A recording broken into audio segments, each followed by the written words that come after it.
নানা দাবিকে সামনে রেখে কামাখাগুড়িতে সারা ভারত কৃষক সভার পথ অবরোধ।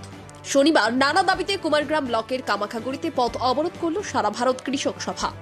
আলুর ন্যূনতম মূল্য ১,৪০০ টাকা কুইন্টাল করা, উৎপাদিত সমস্ত আলু হিমঘরে রাখার ব্যবস্থা করা, সমস্ত ফসলের সহায়ক মূল্য প্রদান, কৃষি ঋণ মুকুব এবং নতুন বীজ বিল ২০২৫ বাতিলের দাবিতে এদিন দুপুরে ১টা থেকে ২টা পর্যন্ত কামাখাগুড়ি বাজার চৌপাতিতে পথ অবরোধ করা হয়।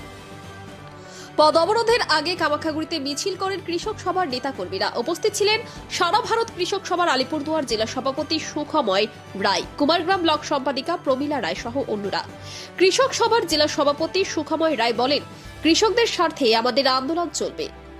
কামাখাগুড়ি থেকে বাবুল সরকারের রিপোর্ট, ইউবি লাইভ নিউজ, খবর যখন আমরা তখন।